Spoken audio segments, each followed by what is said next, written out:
तकनीक का सेतु बनाकर मैं इस देश को विकास दिलाना चाहती हूँ। हाँ, मैं विकसित राष्ट्र का निर्माण करना चाहती हूँ। घर आई लक्ष्मी को, घर आई नई नवेली दुल्हन को लक्ष्मी का अधिकार दिलाना चाहती हूँ। हाँ, मैं विकसित राष्ट्र का निर्माण करना चाहती हूँ। आरक्षण के इस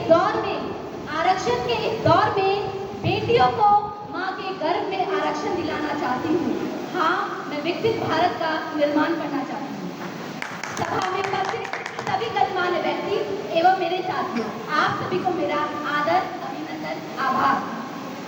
महोदय, हर देश की विकास यात्रा में एक ऐसा वक्त आता है जब वह खुद को नए सिरे से परिभाषित करता है तथा नए संकल्पों के साथ आगे बढ़ता है, और वही संकल्प हमारे माननीय प्रधानमंत्री जी ने लिया है, जो है पंच प्रण।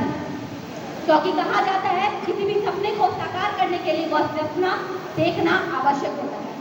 पहला प्रण है विकसित भारत का निर्माण।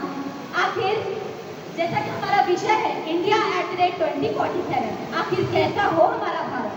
महोदय, ऐसा हो हमारा भारत जिसमें शिक्षा के साथ संस्कार भी हो, जिसमें न्यायिक व्यवस्था सुदृढ़ हो और एक ऐसे राष्ट्र का निर्माण हो जहां एक ही घाट पर बाघ और बकरी साथ में पानी पी सके।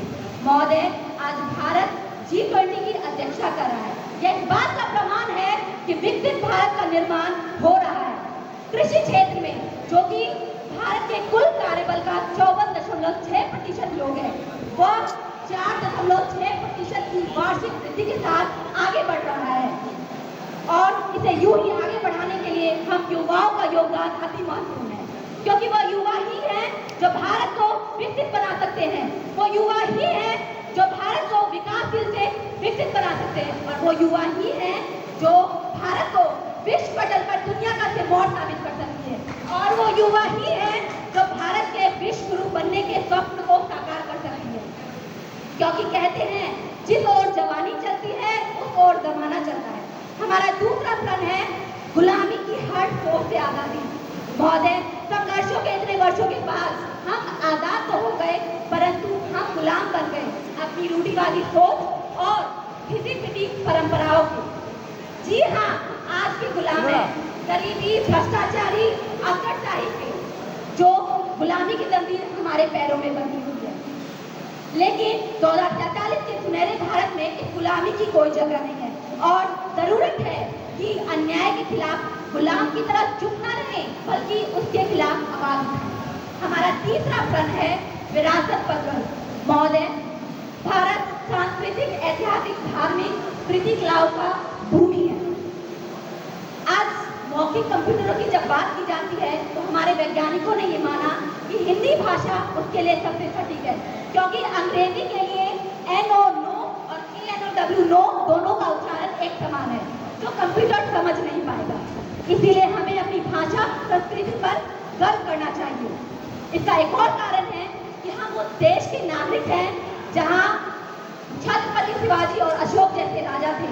हम उस देश के नागरिक हैं जहाँ हर 50 मील पर रूप, रंग, पहनावा, मजहब बदल जाता है, और हम उस देश के नागरिक हैं जहाँ डाल डाल पर सोने की चिड़िया पाया जाता है, और हम उस देश के नागरिक हैं जिसे अपने भूगोल से पहले पूरे विश्व का भूगोल समझ आया। महोदय, हमारा चौथा प्रण है एकता और एकजुटता। इसमें कोई संदेह नहीं, एक सुदृढ़ राष्ट्र के लिए एकता अति आवश्यक है, और इतिहास गवाह है कि अंग्रेजों ने हम पर विजय पाई थी क्योंकि हम में एकता की कमी थी। रावण युद्ध हार गया था क्योंकि उसमें और विभीषण में एकता नहीं थी। यदि हम चाहते हैं कि अपने राष्ट्र को एक सुनहरा राष्ट्र बनाएं, तो हमें एकता के साथ आगे बढ़ना होगा। हमारा पांचवा प्रण, जो कि सबसे महत्वपूर्ण है, मौलिक कर्तव्य। महोदय, इस देश की सबसे बड़ी समस्या यह है कि इस देश की समस्या को लोग देश की समस्या समझते हैं, अपनी नहीं। यदि सरकार अपने कर्तव्य को अच्छी तरह नहीं करती है तो लोग उन्हें अदालत की दहलीज पर खड़ा करते हैं।